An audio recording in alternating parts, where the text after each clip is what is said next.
నూలులో శతాబ్దాల గౌరవం, పట్టు పరంపరకు ప్రతీక, సంప్రదాయానికి శాశ్వత చిరునామా సఖీ.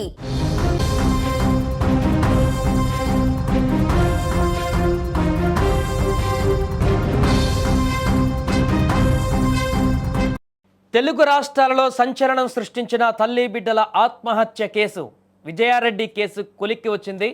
ఎలాంటి అనుమానాలు లేవని కుటుంబ సభ్యులు వాంగ్మూలం ఇవ్వడంతో దాదాపు ఈ కేసు ముగింపు పలికినట్లే కనిపిస్తోంది. 2 నెలలుగా మానసిక ఒత్తిడికి గురైనట్టుగా పోలీసులు దర్యాప్తులో గుర్తించారు.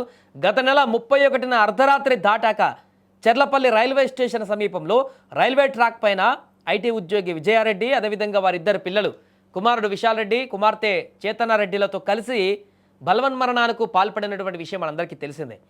ఈ కేసును సికింద్రాబాద్ జీఆర్పీ బృందాలు పలు కోణాలలో కూడా దర్యాప్తు చేపట్టాయి. ఉప్పల్ నుంచి పటాన్ చెరువు వరకు విజయారెడ్డి ప్రయాణించినటువంటి మార్గాలలోని సీసీటీవీ కెమెరాల ఫుటేజీని పరిశీలించారు, విశ్లేషించారు. అన్ని కోణాలలో కూడా దర్యాప్తు కొనసాగించారు. అక్కడ ఒక నోట్ను కూడా పరిశీలించి చేతిరాత ఆమెదనని సోదరుడి ద్వారా నిర్ధారించుకున్నారు. బ్యాంకు లావాదేవీలు, ఆస్తిపాస్తుల వివరాలను కూడా ఆరా తీశారు. సెల్ ఫోన్లు, ల్యాప్టాప్లను ఫోరెన్సిక్ ల్యాబ్ కూడా పంపారు. దాంట్లోనే ఏమైనా ఆధారాలు దొరుకుతాయని చెప్పేసి చాటింగ్లో, లేకుంటే ల్యాప్టాప్లో ఉన్నటువంటి వివిధ ఫోల్డర్లలో ఉన్నటువంటి అంశాలు. వాట్సాప్లో కొందరితో చేసినటువంటి చాటింగ్ను తొలగించినట్టుగా గుర్తించారు. మొదట్లో అక్కడ కొన్ని అనుమానాలు వచ్చాయి, ఆ తొలగించినటువంటి చాట్లో ఏమైనా ఉందా అని. కానీ ఆ వివరాలను కూడా రీట్రీవ్ చేసి పరిశీలించారు తాజాగా పోలీసులు. ముగ్గురి బలవన్మరణం వెనుక మరొకరి ప్రమేయం లేదని తాజాగా పోలీసులు కూడా నిర్ధారణకు వచ్చినట్లుగా తెలుస్తుంది. ఆ రిట్రీవ్ చేసినటువంటి మెసేజ్ల్లో కూడా అనుమానాస్పదమైనటువంటి మెసేజ్లు కానీ, వీరు ఈ రకంగా బలవన్మరణం పొందడానికి కానీ బలమైనటువంటి ఆధారాలు చేకూర్చేటువంటి మెసేజ్లు కూడా అందులో లేవు. భార్యాభర్తలిద్దరూ ఉద్యోగులు. భర్త దుబాయ్లో ఉద్యోగం చేస్తుండగా 2 పిల్లలు హాస్టల్లో ఉండి చదువుకుంటున్నారు. ఆర్థిక ఇబ్బందులు, కుటుంబంలో ఎలాంటి గొడవలు కూడా లేవు. ఈ నేపథ్యంలో ఆమె తీసుకున్న నిర్ణయం పైన పలు అనుమానాలు ఇప్పుడు వ్యక్తమయ్యాయి. వీటిని పటాపంచలు చేస్తూ ఆమె మరణం పైన ఎలాంటి అనుమానం లేదని కుటుంబీకులు జీఆర్పీ పోలీసులకు వాంగ్మూలం ఇచ్చారు. రైల్వే ట్రాక్ పైన ముగ్గురు మాత్రమే కనిపించారని, చుట్టుపక్కల ఎటువంటి అనుమానాస్పద పరిస్థితులు కూడా లేవని లోకో పైలట్ తెలిపారు.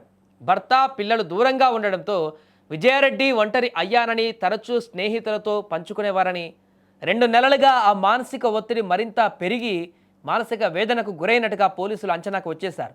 తాను దూరమైతే పిల్లలు అనాథలవుతారనేటువంటి ఆలోచనతోనే ఆమె ఈ కఠిన నిర్ణయం తీసుకున్నట్లుగా కూడా దర్యాప్తులో గుర్తించామని స్పష్టం చేశారు. ఏదేమైనా ఈ కేసుకు సంబంధించి అనేక అనుమానాలు, అనేక ప్రశ్నలు ఉత్పన్నమైనప్పటికీ ఫైనల్గా దీంట్లో ఎలాంటి ఆధారాలు, ఎలాంటి అనుమానాలు, ఎలాంటి కంక్లూజన్ కూడా అనుమానాస్పదంగా లేకపోవడంతో పూర్తిగా ఈ కేసును తనకు తానుగా విధించుకున్నటువంటి శిక్షగా అనుకుంటున్నారు విజయారెడ్డి. పూర్తిగా ఆ బంధువులు కూడా ఎలాంటి అనుమానాలు అని చెప్పేసి వారు కూడా తను బలవన్మరణానికి సంబంధించి ఒక కంక్లూజన్ ఇచ్చారు. కాబట్టి ఇక ఆల్మోస్ట్ ఈ కేసు ఇంకా క్లోజ్ అయిపోయినట్టే.